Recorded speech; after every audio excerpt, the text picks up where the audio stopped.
When we close our eyes and picture the wild, our minds drift to the vast plains of the Serengeti, the dense canopies of the Amazon, or the frozen peaks of Alaska. We imagine a pristine world, untouched, where humans are merely visitors. But what if I told you that the final frontier of evolution isn't in a remote jungle, but in the alleyway behind your apartment complex? We built fortresses of concrete, steel, and glass. We erected walls, paved the earth, and lit up the night, drowning out the stars. We believed that by doing so, we had locked nature out. We were wrong. While the city sleeps, or tries to, glowing eyes watch us from the shadows. Sharp claws find purchase on brickwork, and silent predators patrol empty avenues. They haven't just survived our invasion, they are thriving in it. This is the story of the rebels, the opportunists, and the evolutionary geniuses who call our cities home. The urban jungle demands adaptation, but it also demands style. Before we explore the dark alleys of wildlife, bring a bit of that attitude to your wardrobe. Visit shopbioweb.com. We create exclusive designs that capture the untamed essence of nature, perfect for those who live the wildlife even in the big city. From hoodies that keep you warm on cold nights to accessories that showcase your passion for biodiversity. Don't just wear a brand, wear nature. Link in the description. We begin our journey with the undisputed king of urban adaptation. If New York has its tycoons and Los Angeles its movie stars, the North American urban underworld is ruled by the raccoon. Many pejoratively call them trash pandas, but underestimating a raccoon is a fatal mistake for any animal-proof garbage can.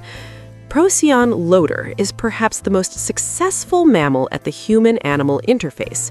While many species retreat in the face of urbanization, raccoon populations actually explode in cities. The secret? Their hands.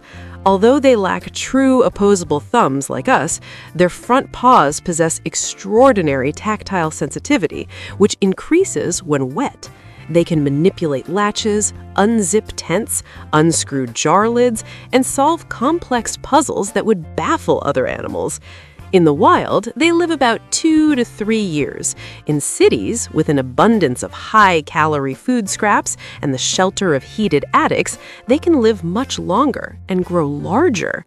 They have learned garbage collection schedules, escape routes through sewer systems, and even to look both ways before crossing the street. The raccoon isn't invading the city, it is quietly taking over the graveyard shift.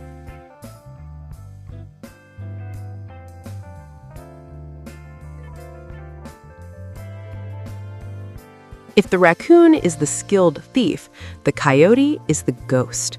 Historically, coyotes were animals of the open plains and deserts of the American West, but as we exterminated wolves, their main competitors, we rolled out a red carpet for the coyotes' expansion.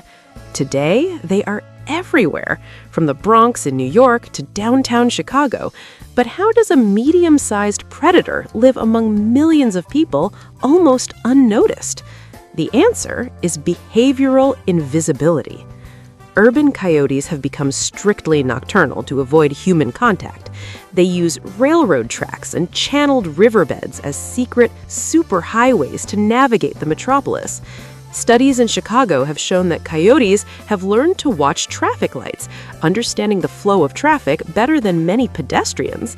They are the city's sanitation workers. Their urban diet consists of rats, rabbits, and Canada geese that would otherwise overpopulate our parks. Of course, conflict exists, but the coyote is living proof that wilderness doesn't need virgin forests, it just needs an opportunity and the intelligence to seize it. What about you? Have you ever had an unexpected encounter with wildlife in your backyard or on your street? A coyote crossing the road, or a raccoon rummaging through your stuff? Tell your story in the comments. We want to know who your wild neighbors are. And if you're enjoying uncovering the secrets of this concrete jungle, smash that like button like a hawk snatching its prey. Subscribe to the BioWeb channel and ring the bell. That way, you guarantee your front row seat to the wonders of nature every week. Help our Pat grow by sharing this video. Let's look up. High above the traffic and the noise, atop the skyscrapers, a life and death drama plays out at 200 miles per hour. To a peregrine falcon, a skyscraper of glass and steel isn't an office, it's a cliff. It is a perfect precipice. The architecture of major American cities has accidentally recreated the ideal habitat for the fastest bird on the planet. Nearly driven to extinction by DDT in the last century, peregrine falcons made a triumphant return, and cities were crucial to that. Here, they have high, safe nesting sites, free from ground predators, and an inexhaustible, slow-moving food source, the pigeon. At dawn, Wall Street executives barely notice, but above their heads, a living missile is hunting. The city creates thermal currents that help them glide, and the nighttime street lighting allows them to hunt even after sunset. The peregrine falcon has turned our concrete canyons into its personal hunting ground.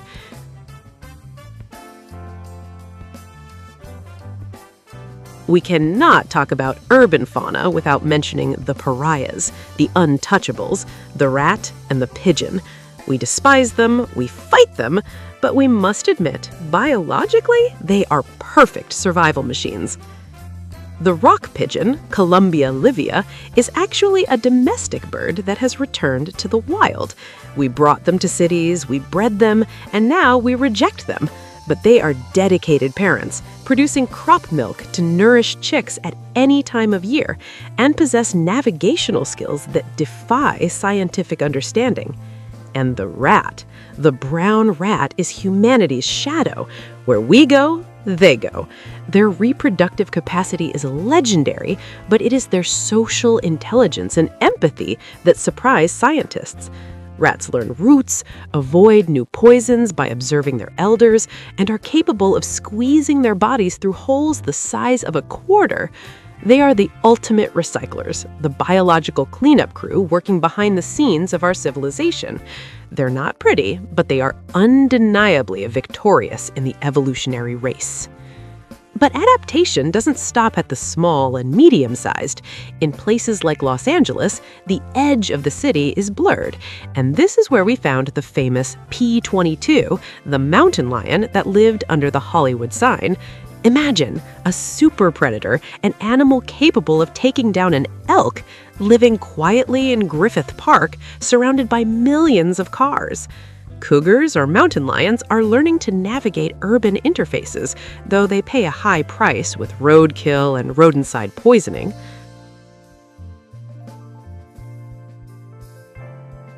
And in Florida or New Jersey, the American black bear has discovered that a restaurant dumpster contains more calories than a whole day of foraging for berries in the woods. They're changing their hibernation habits, waking up earlier or not sleeping at all, simply because the city offers an all-you-can-eat buffet all year round.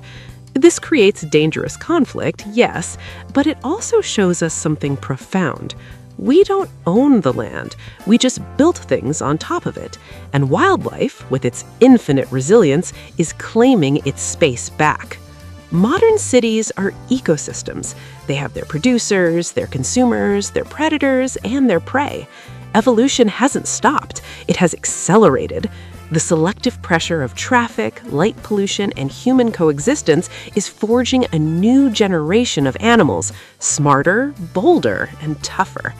Perhaps the next time you see a raccoon washing its hands in a decorative fountain, or hear the howl of a coyote mixed with an ambulance siren, you won't see a pest. Maybe you'll see a survivor, a pioneer of a new wild world that we're building together. Nature isn't out there, it is here, now, in the concrete. Explore shopbioweb.com, where passion for nature meets contemporary style. Discover exclusive collection of clothing, accessories, and home decor items with animal-themed designs carefully curated to add a wild touch to your everyday life. Connect with biodiversity while expressing your love for animals with fashion with BioWeb. Let's explore the wild together.